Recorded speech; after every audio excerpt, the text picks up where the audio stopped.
Hello dear, जितने भी हमारे जीएनएम सेकेंड ईयर के स्टूडेंट हैं सबको वेलकम है। आज का वीडियो है यूनिट नंबर 5 का और यह वीडियो नंबर 8वां है। ठीक है, तो आप लोग देख लीजिए। यूनिट वाइज आपका मैं कहा था कि यूनिट वाइज बंद कर देंगे, बट यूनिट वाइज ही चल रहा है, जिससे आप लोग बहुत लोग ये कह रहे थे कि नहीं नहीं जो है यूनिट वाइज ही पढ़ाइए, यूनिट वाइज अच्छा था।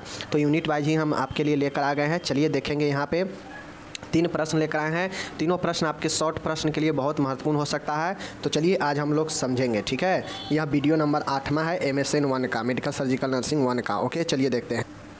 पहला प्रश्न है, हिंदी और इंग्लिश दोनों में दिया है। इंग्लिश वाले अपना इंग्लिश में पढ़िएगा, हिंदी वाले हिंदी में पढ़िए। समझने के लिए आप हिंदी या इंग्लिश कोई में भी हो, समझने के लिए आप हिंदी में ही समझिए तो बेटर रहेगा। ओके, पहला प्रश्न है कि होम्योस्टेटिस। साथियों, होम्योस्टेटिस प्रक्रिया से क्या समझते हैं, उदाहरण सहित समझाइए। अगर आपसे पूछ देगा कि होम्योस्टेटिस क्या होता है बताइए, तो आपको बताने पड़ेंगे। ठीक है, चलिए हम इसको एग्जाम्पल के साथ में होम्योस्टेटिस को समझेंगे। परिभाषा पहले देख लीजिए, होम्योस्टेटिस होता क्या है।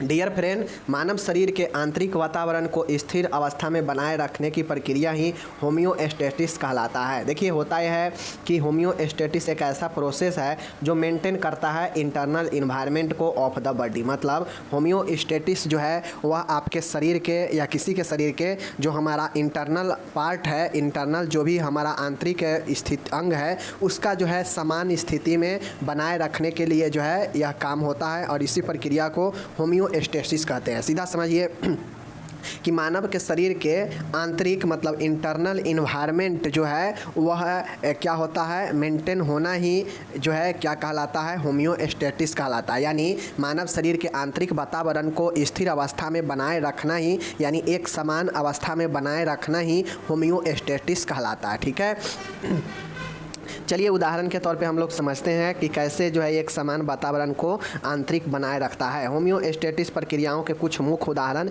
निम्न है। अब जो होम्योस्टेटिस प्रोसेस है उसका कुछ उदाहरण यहाँ पे दिया गया है। देखिए, पहला उदाहरण है कि जब रक्त में एंडोक्राइन ग्लैंड से स्रावित होने वाला हार्मोन का स्तर कम हो जाता है तो हाइपोथैलेमस पीयूष ग्रंथि को उद्दीपित करता है। देखिए, इसका कहने का मतलब है, इंटरनल इन्वायरमेंट का मतलब होता है कि हमारा शरीर में जो भी आंतरिक वातावरण गड़बड़ाने का जब सिचुएशन होता है तो होम्योस्टेटिस एक ऐसा प्रोसेस होता है जहाँ पे हमारे अंदर जो है ऐसा चेंज होता है कि वह जो है बॉडी को मेंटेन करके एक साथ ले चलता है। जैसे अगर ब्लड में अंतःस्रावी कोई ग्रंथि है तो उसके द्वारा अगर कोई हार्मोन जो है कम जाता है, हार्मोन स्रावित होने में अगर कम जाता है, जैसे इंसुलिन में अगर कम जाता है तो हम उसको एक समान बनाए रखने के लिए हमारा बॉडी क्या करता है कि पैंक्रियाज को क्या करता है, उद्दीपित करता है। पैंक्रियाज को कहता है कि पैंक्रियाज चलो तुम्हारा अपना अपना काम करो, जो तुम्हारा काम है इंसुलिन का स्रावन करो।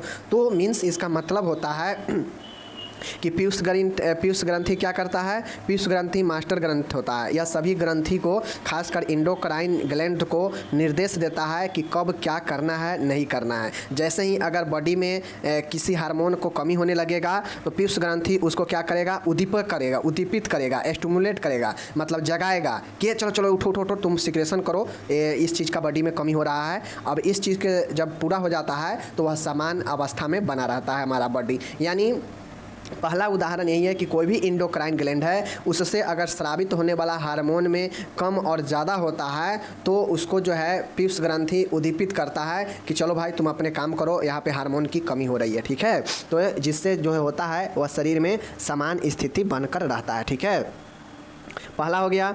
दूसरा यहाँ पे देखिएगा, दूसरा है कि जब शरीर का तापमान समान से कम हो जाता है तो इस स्थिति में विपरीत प्रक्रियाएं होती है। जैसे त्वचा की कोशिकाओं का संकुचित हो जाना तथा स्वीट ग्लैंड की सक्रियता कम हो जाना। अगर किसी का बॉडी का तापमान अगर नॉर्मल हो जाता है, कम हो जाता है, तो देखते होइएगा कि हमारा बॉडी खुद जो है हीट जनरेट और हीट रोकता है। ठीक है, अगर होम्योस्टेटिस का मतलब क्या होता है, समान अवस्था बनाए रखना बॉडी में। अगर कुछ भी कम हो जाए शरीर में या कोई भी चीज़ के कम के आभासी हो तो हमारा बॉडी ऑटोमेटिक जो है वैसा काम करने लगता है जो चाहिए। ठीक है, अगर नहीं बर्दाश्त होता है तब जाके हमें पता चलता है, तब जाके हम बाहर से कुछ काम करते हैं ताकि हमारा शरीर जो है आंतरिक वातावरण समान बना रहे। जैसे टेम्परेचर अगर गिरने लगता है तो व्यक्ति को क्या होता है, शरीर का तापमान गिरने से भी क्षति होता है।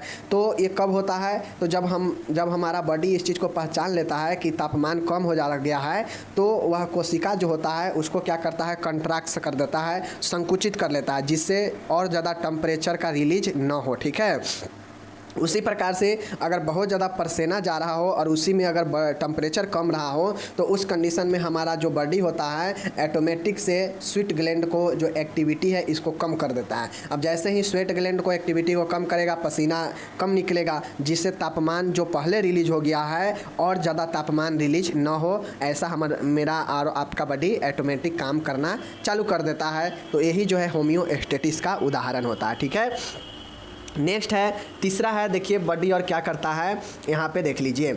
जब शरीर का तापमान समान से अधिक हो जाता है तो त्वचा में मौजूद कोशिकाएं डिलाइट हो जाती है और विभिन्न प्रक्रियाओं द्वारा शरीर में ताप हानि प्रारंभ हो जाता है। ऊपर तो पढ़े हैं कि अगर ताप के लॉस हो जाएगा तो हमारा बॉडी क्या करेगा, ठीक है ना। यहाँ पे दिया है कि अगर इसी प्रकार से शरीर का तापमान अगर बढ़ जाए, अधिक हो जाए, तो हमारा शरीर भी जो है क्या करता है, अगर तापमान हमारा बॉडी का बढ़ गया है तो हमारा इंटरनल इन्वायरमेंट सही बना रहे, पर्यावरण एक स्थिर में रहे, इसके लिए हमारा शरीर भी काम करता है। क्या काम करता है कि जो कोशिका होता है स्किन का, त्वचा का, वह डिलेट हो जाता है, मतलब विस्तारित हो जाता है, फैल जाता है, जिससे ज़्यादा से ज़्यादा तापमान का जो है रिलीजिंग होने लगे, जिससे तापमान जो है समान हो सके। अगर एक काम हमारा बॉडी नहीं कर पाता है, फिर जाके बहुत ज़्यादा हीट हो जाता है, तो हम स्पॉन्जिंग वगैरह करके होम्योस्टेसिस करते हैं, समान अवस्था में लाते हैं। ठीक है, चलिए अब है, इसके साथ ही इस स्थिति में पसीने की ग्रंथियां सक्रिय होकर अधिक पसीने का सिक्रेशन करती है। यह पसीना शरीर में वाष्पीकृत होता रहता है, इस प्रकार भी तापहीन होती है। अगर और ज़्यादा ताप निकालना हो शरीर से, तो हमारा जो बॉडी है, बॉडी से स्वेट ग्लैंड एक्टिव हो जाता है और बहुत ज़्यादा जो है पसीने का सिक्रेशन करता है, जिससे हमारे शरीर से वाष्पीकरण होकर तापमान कम होता है, तापमान का हानि हो जाता है। तो इस प्रकार से मैंने आपको 3 उदाहरण दे दिया कि एक तापमान बढ़ेगा तो हमारा शरीर कैसे काम करेगा, एक तापमान अगर कमता है तो क्या काम करेगा, और एक तापमान बढ़ता है तो क्या करेगा, और एक था कि अगर कोई अंतःस्रावी ग्रंथि से कोई हार्मोन के सिक्रेशन में कमी होने लगता है तो कैसे जो है मास्टर ग्लैंडी के रूप में प्यूटरी ग्लैंड जो है निर्देश करता है, उद्दीपित करता है कि चलो भाई तुम अपने काम पर लग जाओ। तो ये सब के सब एक उदाहरण है होम्योस्टेसिस का, मीन्स शरीर के समान अवस्था को बनाए रखने का। ठीक है, चलिए तो आपका प्रश्न यहाँ पे समाप्त हो गया। अगर आपसे 5 नंबर में होम्योस्टेसिस पूछेगा तो उदाहरण सहित लिख दीजिएगा। इंग्लिश वाले के लिए यहाँ पे इंग्लिश दिया गया है, आराम से आप लोग इंग्लिश में इसको छाप सकते हैं, कोई जो है दिक्कत की बात नहीं है। ठीक है, मैं आपके लिए हिंदी और इंग्लिश सब में लेकर इसीलिए आ रहा हूँ ताकि आप लोग को कोई दिक्कत ना हो। ठीक है, दूसरा प्रश्न यहाँ पे है कि द्रव एवं वैद्युत संतुलन क्या है, शरीर की द्रव वितरण एवं नियंत्रण प्रक्रिया को समझाइए। यहाँ पे क्वेश्चन आपसे और पूछ सकता है, फ्लूइड एवं इलेक्ट्रोलाइट बैलेंस। एक आपसे पूछ सकता है कि इलेक्ट्रोलाइट बैलेंस, और एक पूछ सकता है कि इलेक्ट्रोलाइट इम्बैलेंस, मतलब असंतुलन। तो असंतुलन को हम लोग आगे पढ़ेंगे। आज हम लोग देख रहे हैं कि द्रव एवं वैद्युत संतुलन के बारे में देख रहे हैं, बैलेंस के बारे में देख रहे हैं। ठीक है, फ्लूइड और इलेक्ट्रोलाइट बैलेंस के बारे में हम लोग आज चर्चा करते हैं। चलिए देखते हैं। मानव शरीर में मुख्य तरल पदार्थ जल होता है। देखिए आप लोग पहले इस चीज़ को समझिए, हमारे शरीर में तरल जो होता है, आप लोग को पता है हमारे शरीर में लगभग जो है 65 से 70% जो वज़न होता है वह तरल का होता है। ठीक है, इसमें से बहुत ज़्यादा जो है जल ही रहता है। जैसे रक्त के बात करते हैं तो रक्त में जो है आप लोग को पता है कि रक्त में 55 और 45 का भांज रहता है। 55 में प्लाज्मा रहता है और इसमें कार्पसल्स रहते हैं, रुधिराणु रहते हैं। इस 55 में 90% जल होते हैं और 10% ही आपके प्लाज्मा रहते हैं, जो कि पीला वाला पदार्थ होता है। तो इस प्रकार से देख लीजिए कि जल का मात्रा कितना है। ठीक है, तो ये जो प्लाज्मा वगैरह होता है ये सब के सब हमारे शरीर में तरल के रूप में रहता है। मानव शरीर में मुख्य तरल पदार्थ जल होता है। वैसे तो शरीर में तरल पदार्थ के रूप में रक्त भी है, लसिका भी है, इत्यादि प्रवाह जो है होता रहता है, परंतु शरीर का लगभग 60 से 70% भाग जल का है। मैंने पहले बताया कि शरीर में तो बहुत सारे तरल है जो आपको प्रवाहित होता है, जैसे ब्लड हो गया, लसिका हो गया, ये सब के सब जो है तरल होते हैं। लेकिन इसमें 60 से 70% संपूर्ण शरीर के भाग का 60 से 70% तरल ही जो है जल के रूप में रहता है। समझ गए चीज़ को। चलिए अब यहाँ पे देखिएगा, वैद्युत का मतलब इलेक्ट्रोलाइट तात्पर्य है उन खनिज लवणों से जो शरीर में किसी आवेश या आयन के रूप में कार्य करते हैं, अर्थात एक अच्छे स्वास्थ्य एवं शरीर के सभी तंत्रों को समान कार्य करने के लिए व्यक्ति के शरीर में द्रव एवं वैद्युत का होना आवश्यक है। ओके, यह दोनों ही हमारे शरीर के लिए आवश्यक ही नहीं बल्कि इनकी मात्रा भी एक नियत और सीमित अनुपात में होनी चाहिए। यहाँ पे क्या कहा है कि इलेक्ट्रोलाइट फ्लूइड और इलेक्ट्रोलाइट हमारे शरीर में जो है शरीर के अच्छे स्वास्थ्य के लिए और शरीर के विभिन्न तंत्रों को अच्छे से काम करने के लिए बहुत ज़रूरी है कि प्रत्येक व्यक्ति में द्रव और इलेक्ट्रोलाइट का संतुलन बना रहे। ठीक है, इलेक्ट्रोलाइट क्या होता है, तो जैसे सोडियम क्लोराइड, ठीक है ना, ये सब के सब जो है पोटेशियम, ये सब के सब हमारे शरीर में आयन वाला है, आयन उत्पन्न करता है और यह जो है आवेश या आयन उत्पन्न करने वाला होता है, आयन के रूप में काम करता है। तो यह सब के सब इलेक्ट्रोलाइट में वैद्युतांक में आता है। ठीक है,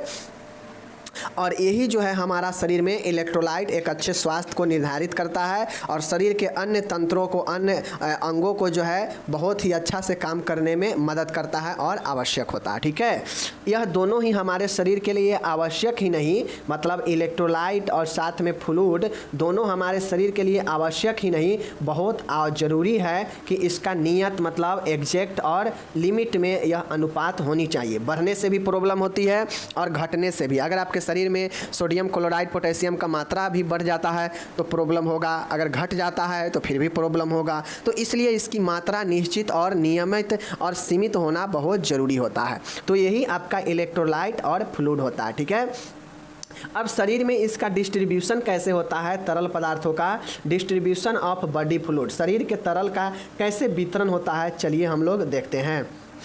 अब यहाँ पे आप लोग देखिएगा कि ये जो वितरण होता है, शरीर में द्रव के वितरण को दो भागों में बांटा जा सकता है, मतलब दो भागों में बांटा जाता है। ठीक है, पहला होता है इंट्रासेलुलर फ्लूइड, पहला जो है वह इंट्रासेलुलर फ्लूइड होता है। अंतःकोशिकीय द्रव, अंतःकोशिकीय द्रव का मतलब होता है जो कोशिका के अंदर मौजूद होने वाला द्रव होता है। जैसे मैं आप लोग को पढ़ाया हूँ कि एक कोशिका है, हमारा एक कोशिका है तो इसके अंदर जो है तरल भरा होता है। ठीक है, इसके अंदर तरल भरा होता है, चूँकि तरल नहीं रहेगा तो कोशिका नष्ट ही हो जाएगा, तरल इसमें भरा है। और ये कोशिका के तरल पर जो अंग जो है जैसे माइटोकॉन्ड्रिया वगैरह तैरता रहता है तो इसको साइटोप्लाज्मा कहते हैं, कोशिकांग कहते हैं। ठीक है, तो यहाँ पे आप लोग देखिएगा कि अंतःकोशिकीय द्रव इंट्रासेलुलर फ्लूइड जो है पहला है। यह शरीर के कोशिकाओं के अंदर पाए जाने वाला द्रव अंतःकोशिकीय द्रव कहलाता है। यह द्रव कुल द्रव का लगभग 60 से 70% होते हैं। एक चीज़ ध्यान में रखना पड़ेगा आप लोग को कि अगर बॉडी में 70% पूरा अगर द्रव है तो इसमें से इस 70% का 60 से या 70 सीधा मानिए, जैसे 70% का मतलब हुआ 70, ठीक है, 70, 100 का मतलब 100% का मतलब 100 पूरा पूरी, तो 70 का मतलब 70। अगर 70 यूनिट द्रव है तो इसका 60% क्या होगा, इसका 60% इसका अगर टोटल मान गए हम लोग मानते हैं कि शरीर में हमारा 60 से 70% तरल होते हैं। इस तरल में भी दो प्रकार के विभाजन किया गया है। तो इस 60 से 70% तरल में जो फिर से 60 से 70% होगा वह जो है इंट्रासेलुलर होगा, कोशिका के अंदर वाला फ्लूइड होगा। और कोई भी चीज़ 100% होता है तो इसमें से बाकी के रह गया 30%। तो जो 30 से 33% होता है वह कोशिका के बाहर भरा होता है द्रव। ठीक है, यह एक्स्ट्रा सेलुलर फ्लूइड कहलाता है। ठीक है,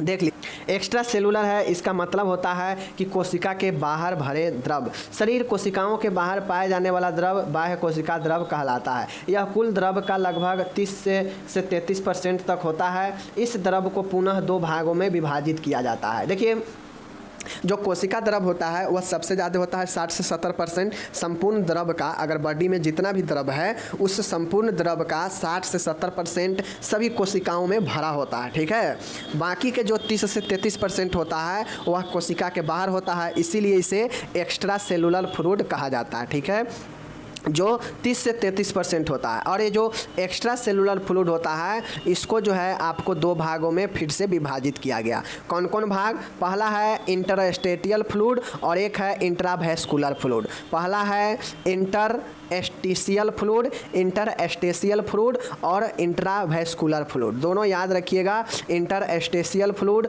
और इंट्रावेस्कुलर फ्लूइड दोनों याद रखिएगा तो आसान रहेगा समझने में।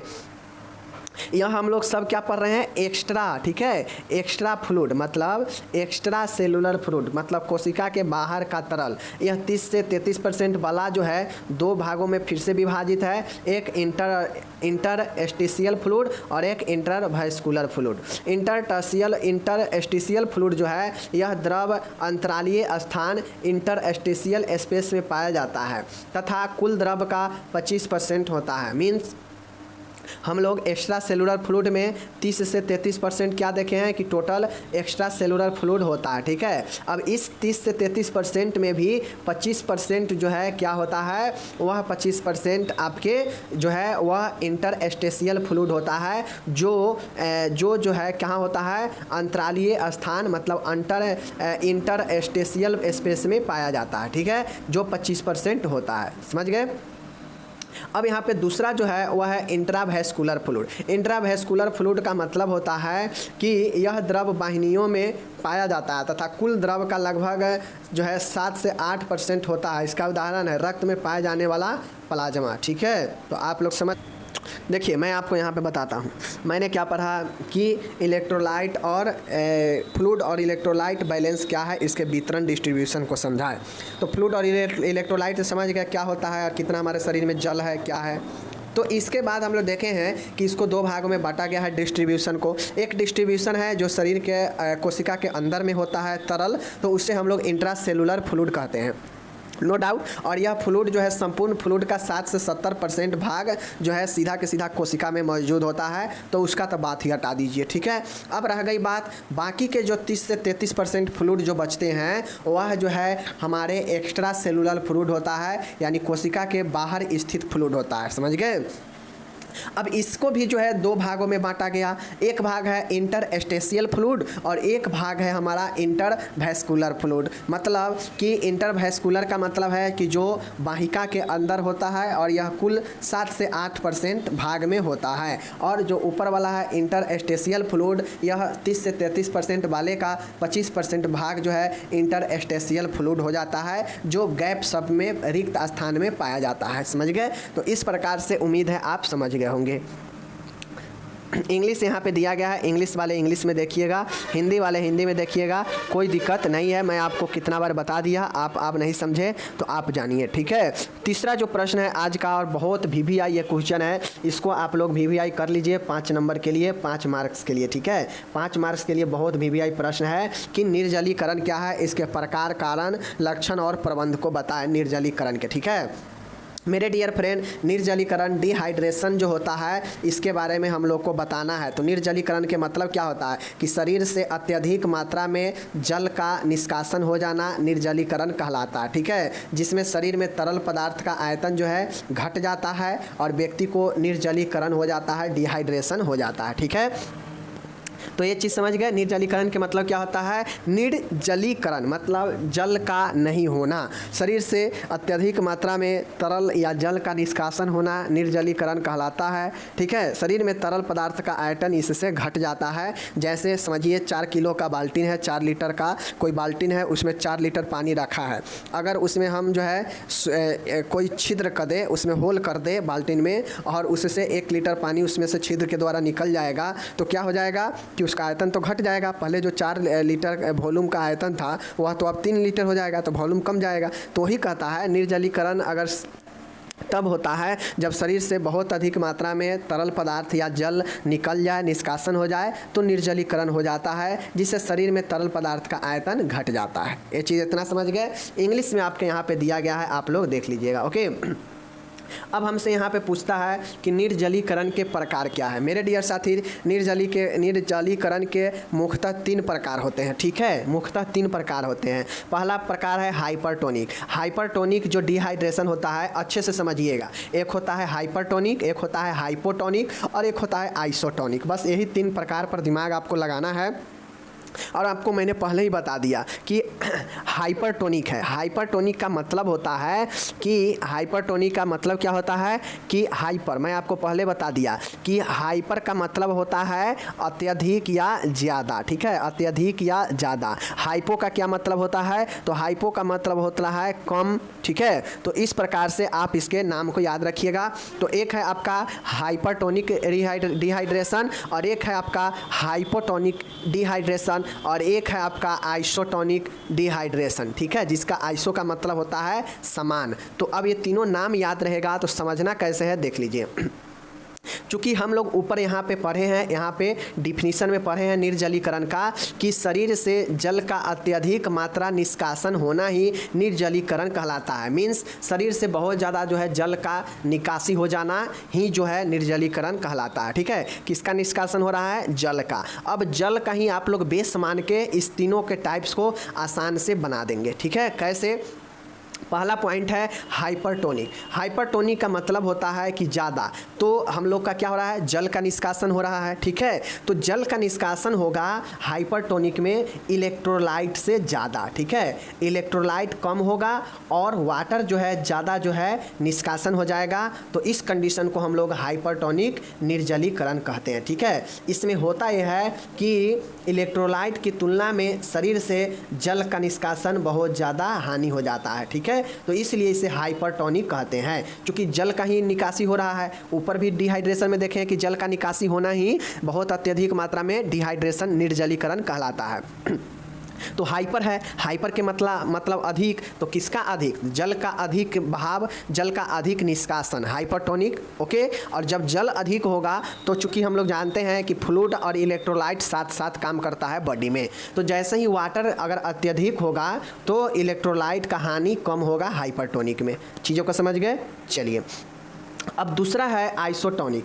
आइसोटोनिक का मतलब होता है कि इसे हम लोग हाइपोवोलेमिया भी कहते हैं। हाइपोवोलेमिया का मतलब होता है कि तरल पदार्थों के आयतन में कमी आ जाना, और तरल पदार्थ के आयतन में कमी आ जाता है तो उसे हाइपोवोलेमिक शॉक भी लग जाता है पेशेंट के, यानी तरल के कमी होने से शॉक जो लगता है उसे हाइपोवोलेमिक शॉक कहते हैं, ठीक है। तो अगर किसी के बॉडी में इलेक्ट्रोलाइट और वाटर दोनों का समान लेवल में जो है क्या होता है, हानि होता है, मतलब इलेक्ट्रोलाइट का निष्कासन भी और वाटर जल का भी निष्कासन दोनों का समान अगर मात्रा में होता है तो उसे आइसोटोनिक कहते हैं, ठीक है, समांगी निर्जलीकरण, ओके। अब यहाँ पे है हाइपोटोनिक। हाइपोटोनिक का मतलब समझिएगा, बहुत आसान है। हाइपोटोनिक का मतलब होता है, मैं पहले ही बताया कि हाइपो का मतलब होता है क्या चीज़, कम, कमना।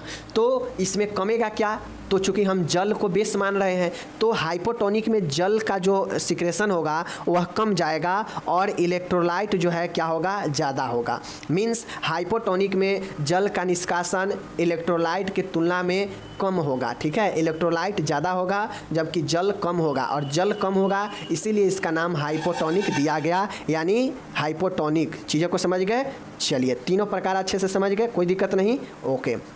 इंग्लिश दिया है, इंग्लिश में इंग्लिश वाले अपना देख लीजिएगा, पीडीएफ डिस्क्रिप्शन में हम डाल देंगे। अब हम लोग इसके कारण देखते हैं कि आखिर कौन कौन कारण होते हैं डिहाइड्रेशन होने का। तो हिंदी इंग्लिश सब दिया गया है, यहीं पे देख लीजिए। अगर बहुत ज़्यादा दस्त हुआ हो, उल्टी हुआ हो, बहुत ज़्यादा पसीना निकलने लगता हो, तरल पदार्थों का ग्रहण कम करते हैं, ट्रॉमा चोट के कारण, ओके, अत्यधिक हेमरेज मतलब ब्लीडिंग होना, अति सूत्रता मतलब अति मूत्रता होता है, सूत्रता नहीं अति मूत्रता, ठीक है, बहुत ज़्यादा जो है मूत्र होना, उष्मा का आघात होना मतलब उष्मा जो है शरीर पर बहुत ज़्यादा अटैक करना, नौमा है जलना और बुखार होना, डायबिटीज इंसिपिडेंस, लंबे समय तक कोई बीमारी होना, डायबिटिक थेरेपी, ये सब जो है कहीं ना कहीं शरीर से जल का नाश करता है, जल का हानि होता है। जैसे बहुत ज़्यादा अगर यूरिन होगा, मूत्र होगा तो वह भी शरीर का प्रॉब्लम करेगा, तरल कमेगा। बहुत ज़्यादा पसीना निकलना भी, बहुत बुखार होता है तो उसमें बहुत ज़्यादा पसीना निकल जाता है तो बुखार भी एक कारण बनेगा।